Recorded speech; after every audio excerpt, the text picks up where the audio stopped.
প্রধানমন্ত্রী হিসেবে দায়িত্ব নেওয়ার পর প্রথমবার নিজের জেলায় পৌঁছেছেন তারেক রহমান।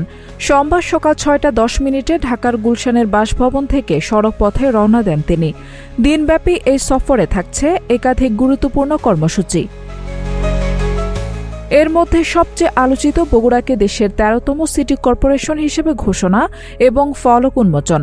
তার সফরসূচি অনুযায়ী সকাল ১১টায় জেলা আইনজীবী সমিতির নতুন ভবনের ফলক উন্মোচন, সোয়া ১১টায় জজ আদালতের ই-বেল বন্ড উদ্বোধন, ১১:৩০টায় বগুড়া পৌরসভাকে নবগঠিত সিটি কর্পোরেশনে রূপান্তরের ফলক উন্মোচন করবেন তিনি। এরপর দুপুর ১:১২টায় শহর থেকে গাবতলীর বাগবাড়ির উদ্দেশ্যে রওনা হয়ে ১:১টায় জিয়াউর রহমান গ্রাম হাসপাতালে হামের টিকা ক্যাম্পেইনের উদ্বোধন করবেন প্রধানমন্ত্রী। বিকেল ৪টায় শহরের ঐতিহাসিক আলতাফুন্নেসা খেলার মাঠে জেলা বিএনপি আয়োজিত জনসভায় ভাষণ দেবেন তারেক রহমান। জনসভা শেষে উদ্বোধন করবেন বগুড়া প্রেস ক্লাবের নতুন ভবন এবং বায়তুর রহমান কেন্দ্রীয় মসজিদের পুনর্নির্মাণ কাজ।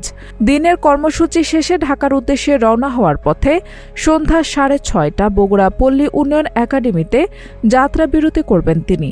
একদিনের সফর, তবে উন্নয়ন, প্রশাসন আর রাজনীতির একাধিক বার্তা নিয়ে আজ বগুড়া কেন্দ্রেই চোখ সবার। আঞ্জুম হক আরবি, টাইম নিউজ ডেস্ক।